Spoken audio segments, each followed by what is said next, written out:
Imagina viver uma vida de luxo, viagens caras, fama na internet, mas por trás das câmeras ter um segredo tão sombrio que ninguém poderia imaginar.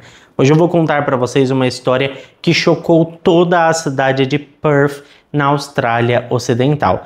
Um caso que envolve traição, ganância e a quebra do laço mais sagrado que existe: a família. E quando eu digo que essa história é pesada, confie em mim, você não tá preparado para isso. Você já vai entender do que eu tô falando, mas antes, se tá chegando por aqui agora e ainda não é inscrito no canal, eu já te convido a se inscrever no canal e ativar o sininho para não perder as notificações. Eu te convido também a me seguir nas redes sociais, porque por lá eu tô sempre interagindo com vocês, e eu vou pedir logo no começo do vídeo para você já deixar o seu like, que ajuda muito na divulgação do canal. E agora sim, vamos para o que interessa e bora pro caso de hoje.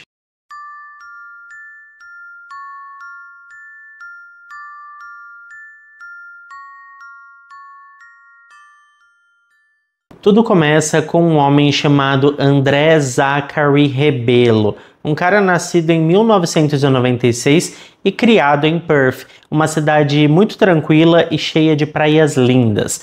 Desde muito cedo ele já mostrava um certo interesse por negócios e finanças, e foi assim que ele mergulhou no mundo das criptomoedas e investimentos. Ele tinha habilidade, sabia jogar bem no mercado e aparentemente levava uma vida confortável. Mas é aí que tá, aparentemente, porque esse caso a gente vai falar muito sobre manter as aparências. Foi em 2015 que o André conheceu a pessoa que mudaria sua vida: Gracie Piscopo. E sério, ele ficou completamente obcecado por ela. Ela era determinada, tinha um brilho diferente, sabia o que queria da vida, o sonho dela era se tornar famosa na internet e aos poucos isso foi acontecendo. O número de seguidores só aumentava e junto com isso o dinheiro também. E olha, a vida que eles mostravam nas redes sociais era de dar inveja a qualquer um.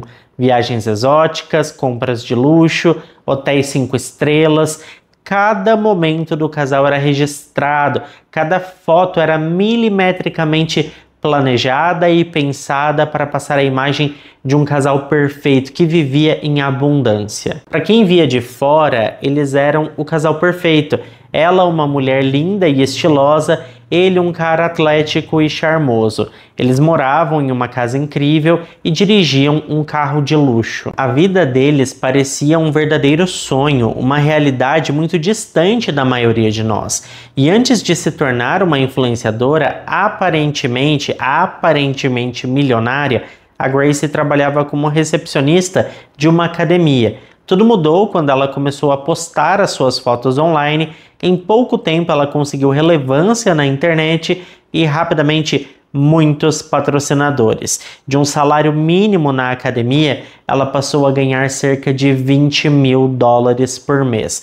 Um salto, pessoal, gigantesco em relação ao seu antigo salário. Quando o André conheceu a Gracie, ele ficou impressionado com o ritmo acelerado em que a vida dela estava mudando. Marcas disputavam o espaço publicitário nos seus posts e ela podia escolher os contratos mais lucrativos. Ela conseguia escolher com quem ela queria trabalhar, sabe? E como essas negociações tomavam muito tempo, pessoal, o André decidiu largar a faculdade e o seu estágio para ser assistente da sua namorada. Ele passou a cuidar das finanças, fechar parcerias e selecionar as melhores oportunidades para ela.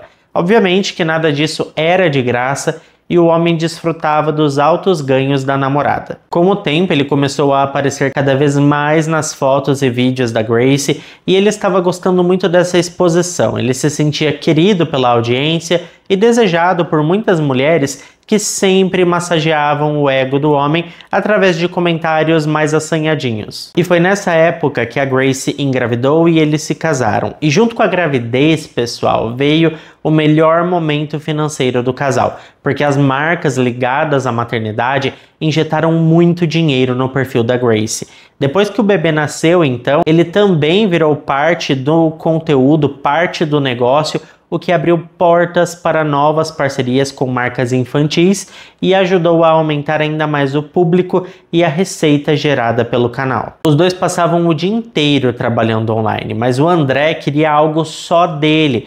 Ele não queria se sentir na sombra da sua mulher. Na verdade, ele queria provar que conseguia fazer mais dinheiro que ela. E foi aí que ele viu uma oportunidade no mundo das criptomoedas e investiu pesado nisso. Claro que ele usou o dinheiro proveniente das publicidades que eram fechadas para as redes sociais da Gracie, mas ele garantiu que no futuro isso traria um grande retorno. Só que nem todo mundo acreditava nessa ideia. A Colleen, por exemplo, que era mãe do André, tinha as suas preocupações. Ela achava que o filho deveria buscar algo mais estável, seguir uma carreira em que ele pudesse confiar a longo prazo, porque no fundo ela temia que a fama nas redes sociais não durasse para sempre. Ela também achava que caso a Gracie resolvesse largar o seu filho, ele estaria na rua da amargura e sairia daquele relacionamento com uma mão na frente e outra atrás. E além disso, ela também não acreditava nesse negócio de criptomoedas e mercados financeiros. A Colleen, pessoal, compartilhava todas essas preocupações com uma amiga próxima. Como ela era mãe de 4 filhos, ela sempre quis o melhor para cada um deles. Desde que se separou em 2010, ela criou os filhos sozinha, equilibrando essa responsabilidade com a sua carreira como professora. Mas depois que os filhos cresceram, ela decidiu investir em si mesma. Em 2020, aos 58 anos de idade, a mulher se formou em um curso na área da saúde e estava animada para recomeçar a vida. A Colleen sempre foi uma mulher forte, batalhadora, sempre correu atrás dos seus sonhos, e não era agora que ela tinha acabado de completar 58 anos que ela iria parar. Algumas pessoas até falavam para ela diminuir um pouco, né? Toda essa questão aí de trabalho e tudo mais, ela precisava aproveitar um pouco mais a melhor idade, mas ela se recusava. Ela queria curtir cada momento e sempre ser produtiva. Só que no dia 25 de maio de 2020, algo inesperado aconteceu. Naquela manhã, tudo parecia normal. A Colleen conversou com os filhos, alguns dos quais ainda moravam com ela. O seu filho mais novo, o Fabian, ainda vivia na casa da mãe. E a outra filha, a Monique, estava hospedada lá temporariamente enquanto fazia um curso para se tornar paramédica. O Fabian trabalhava meio período em um supermercado e dependia da mãe para levá-lo ao trabalho às 10 horas da manhã e buscá-lo às 14 horas da tarde. Mas naquele dia, quando seu turno acabou, a Colleen não apareceu. Ele ligou para ela 13 vezes, mas não teve nenhuma resposta das suas chamadas. A caminhada até a sua casa era curta, cerca de 10 a 15 minutos, mas algo estava muito estranho, porque a sua mãe nunca o deixava esperando. Ela sempre chegava pontualmente para buscá-lo, e se acontecesse alguma coisa, ela ligaria e avisaria que não conseguiria buscar o filho. Então essa situação despertou um sentimento ruim no rapaz, que começou a sentir um aperto forte no peito. Com certeza tinha algo de errado. Ao chegar em casa, ele entrou e ouviu o som do chuveiro ligado no banheiro. Como apenas a Colleen deveria estar ali naquele horário, ele presumiu que fosse ela. No entanto, ele achou muito estranho ela não ter ido buscá-lo no trabalho. Ele chamou o seu nome, mas não obteve resposta. Ele tentou novamente várias vezes, mas o silêncio persistia. E um pressentimento ruim começou a tomar conta do rapaz. E mesmo desconfortável com a ideia, ele decidiu verificar o banheiro. Afinal, talvez ela simplesmente não o tivesse ouvido, ou poderia ter acontecido alguma coisa, um escorregão no banheiro, ou ela podia ter passado mal. Enfim, a gente sabe que essas coisas podem acontecer, e existia a possibilidade real dela estar precisando de ajuda. Então o rapaz resolveu ver o que estava acontecendo e foi até lá. Mas ao abrir a porta, ele se deparou com uma cena angustiante. A sua mãe estava no chão do box do banheiro, ajoelhada e apoiada contra a parede. É claro que imediatamente ele imaginou que ela tinha passado mal ou algo do tipo, e num reflexo imediato, o Fabian puxou o corpo da mãe para o centro do banheiro, cobrindo-a com uma toalha antes de ligar para os serviços de emergência. Enquanto aguardava a ambulância, ele tentou reanimá-la. A água do chuveiro, gente, estava bem quente, mas o corpo da Colleen já estava frio. O seu rosto e o seu pescoço apresentavam uma estranha coloração azulada. O Fabian fez massagem cardíaca até os paramédicos chegarem e assumirem o socorro. Mas infelizmente já era tarde demais. Apesar de todos os esforços, a Colleen havia falecido. Totalmente desolado, o Fabian enviou uma mensagem para sua irmã, a Monique, pedindo que ela voltasse para casa o mais rápido possível porque algo muito ruim tinha acontecido. Ele tentou ligar para o irmão André também, mas as chamadas caíram direto na caixa de mensagens. Somente quando a Monique chegou por volta das 3 horas da tarde e começou a ligar e mandar mensagens insistentemente para o André, foi somente aí que ele apareceu, acompanhado da Gracie e do filho do casal. A família, pessoal, ficou em choque. Aquela manhã havia sido completamente normal. O Fabian e a Monique conversaram com a Colleen e nada parecia fora do comum. A sua saúde parecia estar muito boa. Inclusive, ela sempre passava com o médico da família e não tinha nada de errado, nada de preocupante que ela precisasse monitorar, sabe? Então era muito estranho que assim, em poucas horas ela tivesse falecido sem nada que indicasse uma predisposição a isso. E para completar, nem mesmo a autópsia conseguiu determinar a causa da morte. Como eu falei para vocês, a mulher era extremamente saudável e aquela situação não fazia o menor sentido. Sem respostas, os filhos da Colleen tentavam aceitar que ela poderia ter falecido por causas naturais ou um mal súbito, por exemplo, mas algo não parecia certo. Havia detalhes inquietantes sobre tudo isso. Quando Fabian encontrou a sua mãe, por exemplo, ela ainda estava com o seu relógio de ouro no pulso. Algo muito estranho, porque ela tinha um xodó com aquele relógio e jamais tomava banho com ele. Além disso, ela também estava com um colar de ouro e uma outra pulseira. Outro detalhe estranho é o tapete antiderrapante que a Colleen sempre usava, religiosamente, quando ela ia se banhar. E nessa ocasião, ele estava dobrado sobre a borda da banheira. Por qual motivo ela não teria utilizado ele naquela manhã? Aliás, por qual motivo ela teria mudado todo o seu ritual de banho bem no dia em que faleceu?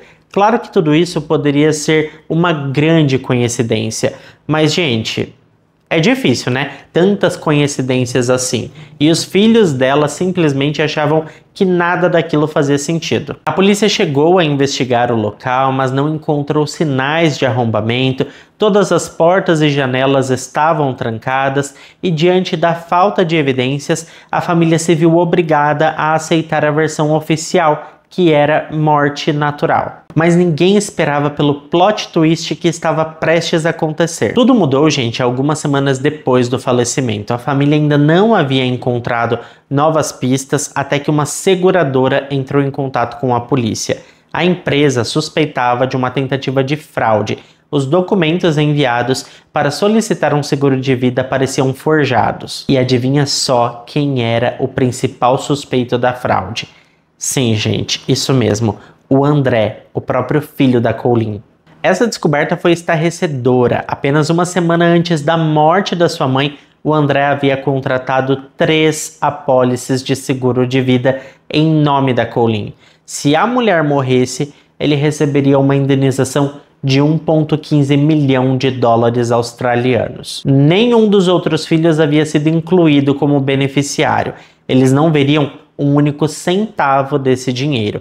E o André não perdeu tempo. Apenas 3 dias após a morte da mãe, ele já estava em contato com as seguradoras para solicitar o pagamento. Só que 2 delas recusaram imediatamente pagar, alegando que o curto período entre a ativação das apólices e o falecimento da Colleen era muito suspeito. Apenas a 3ª seguradora cogitou pagar, mas exigiu documentos adicionais para liberar o valor. Foi então que as irregularidades começaram a surgir. Um dos documentos apresentava a data de nascimento errada. Ao invés de constar a data de nascimento da Colleen, esse documento estava registrado com a data de nascimento do André. e sempre que a seguradora solicitava novos papéis, ele os enviava rapidamente, mas cada um trazia novos indícios de fraude, entre eles um laudo médico falsificado com um diagnóstico forjado de que a Colleen teria morrido devido a um aneurisma, causando uma hemorragia. Além disso, o André também havia alterado o testamento da mãe, nomeando-se como o único herdeiro de toda a sua herança. Como se não bastasse, ele submeteu um relatório psiquiátrico manipulado.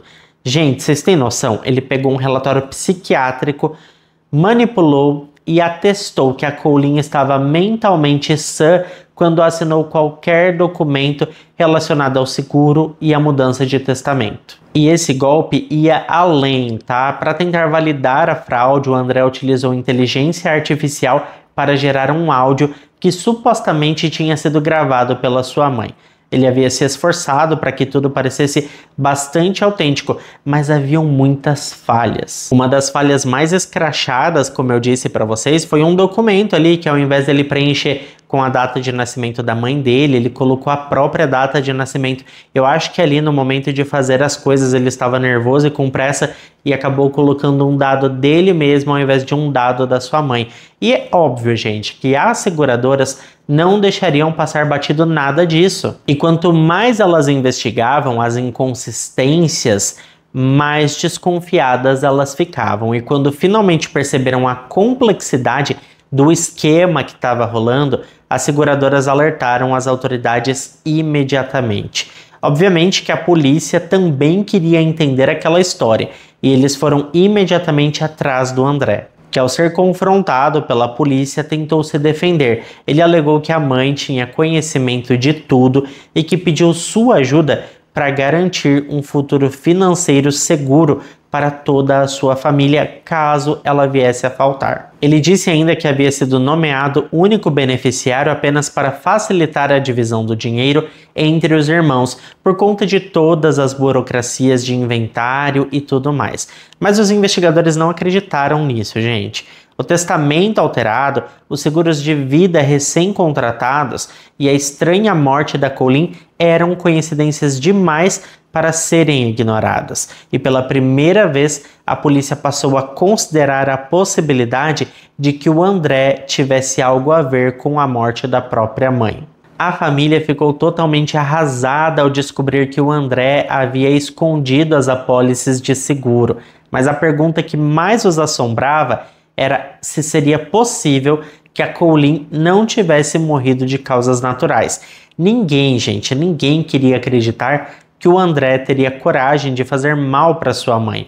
Mas as informações que estavam surgindo eram muito estranhas e todos os filhos eram queridos. Então, por que a mãe deles passaria tudo apenas para o André? Ela nunca demonstrou favoritismo entre os filhos e nenhum deles esperava que ela deixasse toda a herança para apenas um deles. E aquela história de era tudo uma questão burocrática e que ela tinha escolhido ele, né, para dividir o dinheiro entre os irmãos, era uma história ainda mais difícil de entender e de acreditar, porque assim, se isso tivesse realmente acontecido, um candidato natural para administrar os bens da família seria o Julian, o filho mais velho e que era considerado pela mãe o mais responsável, até porque era de conhecimento de todos que a Colleen não acreditava muito nos projetos financeiros do André, então era difícil acreditar que ela teria escolhido ele para cuidar de toda essa questão aí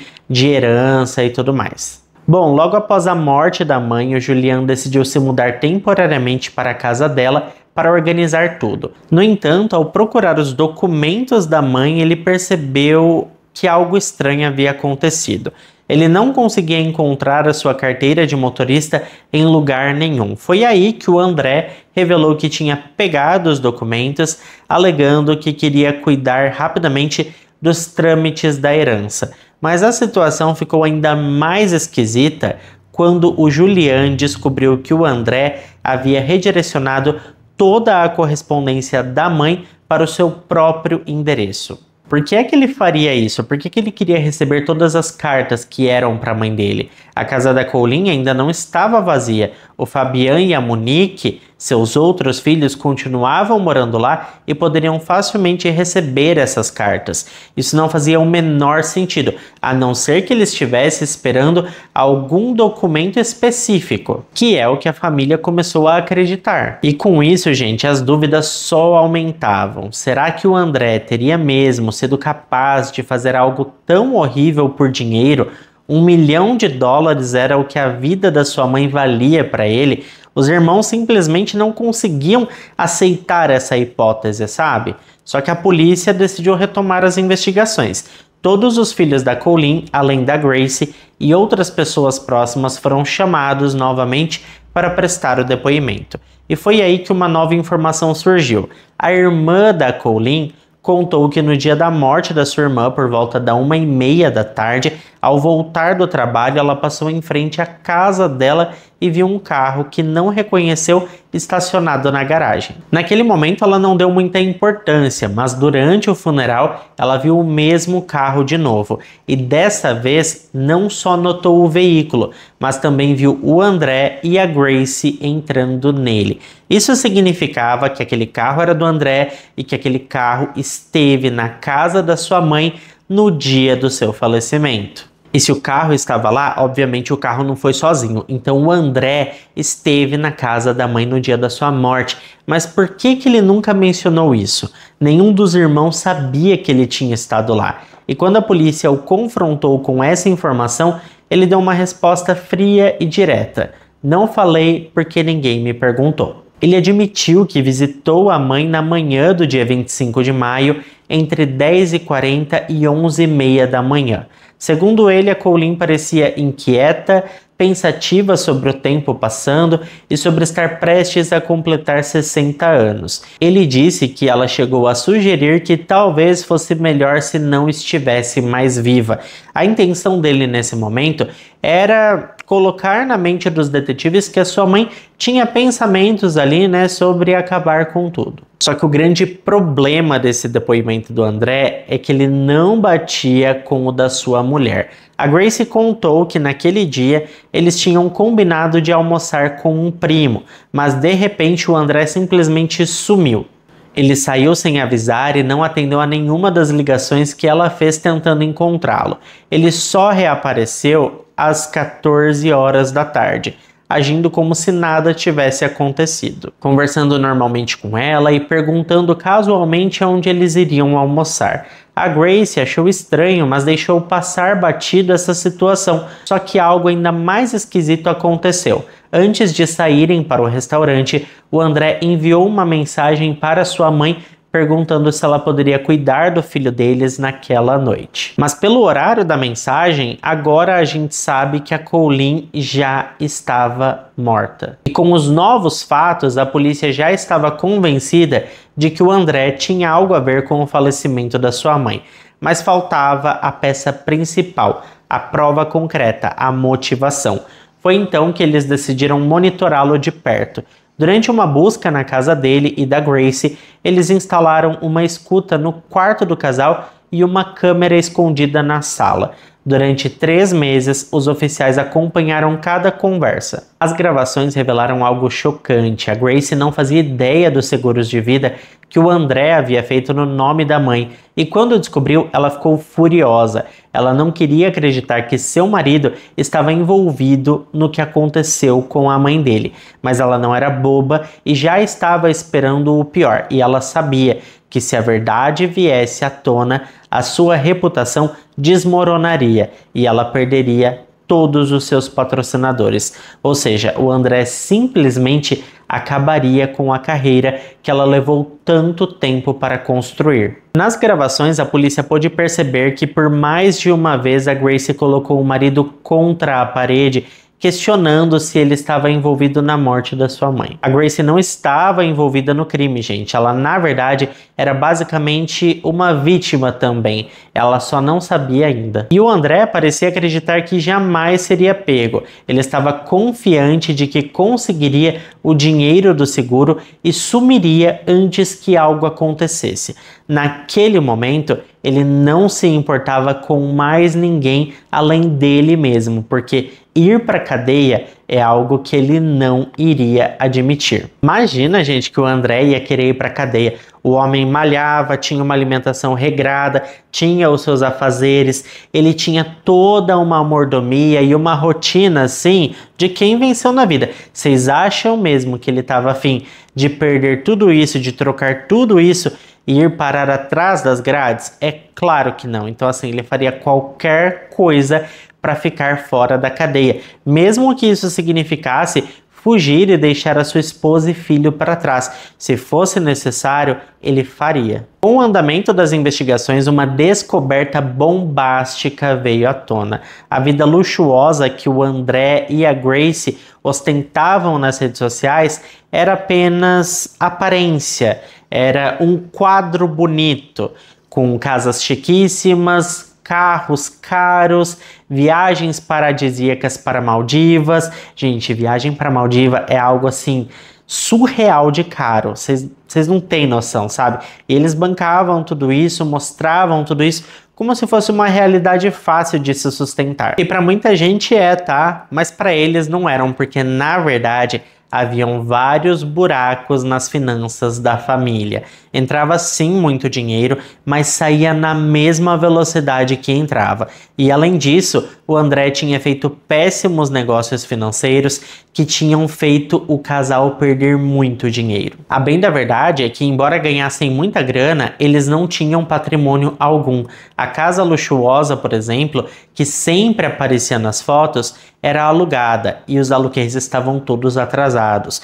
O Range Rover branco que o André fazia questão de exibir estava financiado, já quase com busca e apreensão, porque estava com muitas parcelas atrasadas. A vida de aparências do casal estava simplesmente desmoronando e agora tudo indicava que o André estava disposto a cometer o impensável para manter toda aquela ilusão intacta. O André tinha muitas dívidas, a gente não sabe se a Grace sabia da real situação do casal. O que eu posso afirmar é que ela sabia que muitos luxos que eles viviam era graças às marcas que patrocinavam, como por exemplo, grande parte das viagens e estadias em hotéis 5 estrelas. Tudo isso era fruto de parcerias com marcas. Roupas de grife também muitas vezes vinham de parcerias publicitárias. E o fato, gente, é que nesse mercado, primeiro você precisa fazer parte de uma bolha que acessa a alta sociedade para depois conseguir patrocínios do mercado de luxo.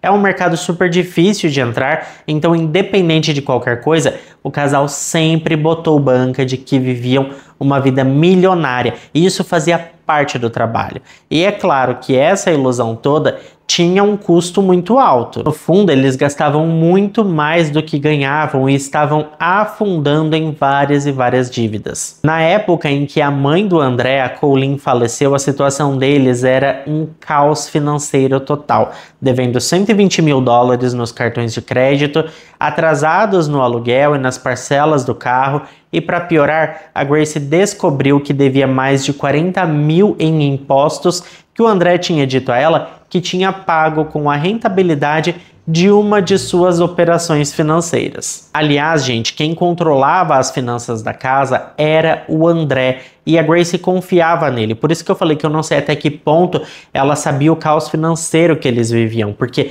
quem comandava tudo era o André. Eu até encontrei alguns relatos que tiveram momentos onde a Grace soube sobre o endividamento, mas o André sempre a acalmou, dizendo que estava tudo sob controle e que ele estava recuperando o dinheiro do casal com seus investimentos, fazendo boas aplicações e que aquelas dívidas eram pequenas perto de tudo que eles tinham. O mais bizarro, gente, é que mais tarde ficou comprovado que em 3 anos ele não obteve nenhum lucro considerável, ou seja, ele só estava brincando de ser investidor, e foi aí que a ficha do homem caiu e ele percebeu que as dívidas estavam astronômicas e que ele e a sua esposa já não conseguiriam mais manter o mesmo padrão de vida. Mas vocês acham mesmo que ele ia decepcionar a Grace? Ele não queria isso, ele jamais conseguiria viver em um mundo onde ele fracassou como homem, onde além dele não contribuir muito com a receita que entrava dentro de casa, ele ainda tinha conseguido falir a família.